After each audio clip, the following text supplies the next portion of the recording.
So, I'm sure a lot of you have been wondering, where the hell have you been? I've been here. Been working my ass off. Just dealing with a lot of life stuff, honestly. And doing what we gotta do, right? Making more money for a race car. So, a couple of updates. There's a whole lot of parts, obviously, that are getting stacked up. This is wintertime. If any of you are familiar with, winter refreshes, winter refresh. The winter refresh is never just a winter refresh. Look at me now. Switching the car over to dry sump, changing the ignition system, updating the fuel system. It has just gone from like mild to wild. Every single year you think you're going mild to wild, you find something new and something bigger and something better. Today's dilemma, I just had my new bumper come in from the Dominican Republic. We gotta do better than this. Look at this. We already see that we're broken.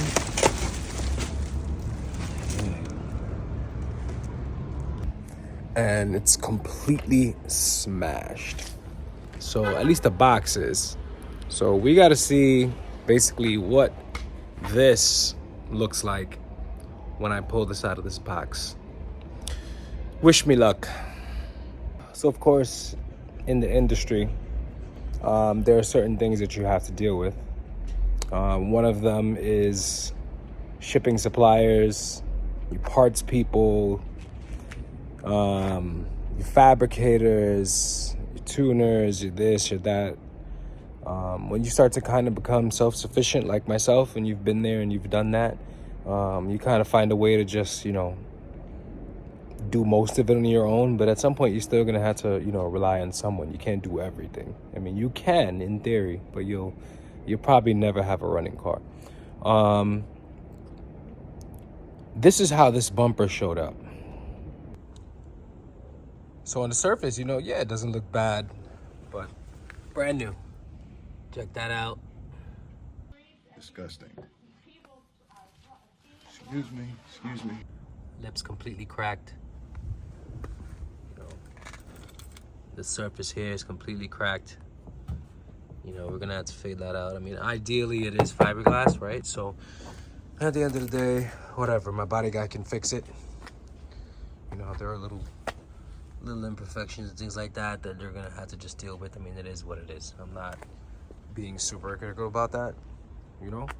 This is the fucking box. This is literally how this box looked for the most part. Yeah, I pulled it out of here, but all of these pieces of wood completely broken. Like they were stacking, goat crates on top of this thing or whatever the fuck they were doing. But anyway, we'll get it sorted.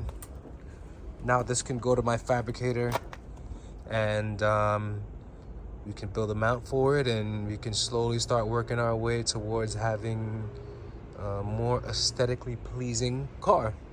That's the whole idea here. So, yeah.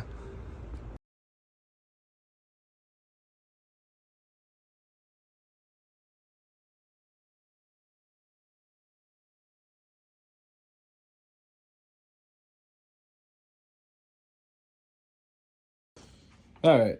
So now that we're all done and this is here, and I kind of see what it looks like on the car, and I also see what I have to do to kind of get this in order and fixed. I mean, that's just on the menu of things that have to get done, But what I found really cool, because now I'm gonna start actually assembling my own engines to not only save myself time and money, but to have a huge learning curve take place here.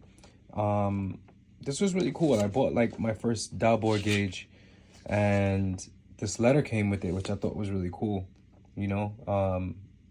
Apparently, this person was originally from the Bronx, just selling in tools, because it was their cousins. And he passed away, 82 years old, and they used to repair and rebuild commercial printing presses. We both had a passion for machining. I thought that was really cool. So it's the car world is kind of forgiving, in my opinion, because it's parts, they exchange hands. They go from one person's hands to another, and it could be a lifetime.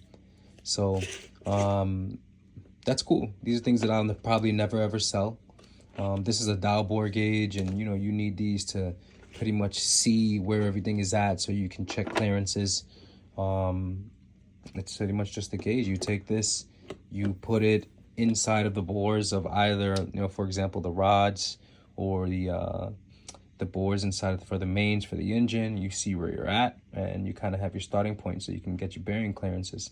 So I got a couple more of these on the way, and also some micrometers on the way as well, so that I can not only check rod bearings, but also mains and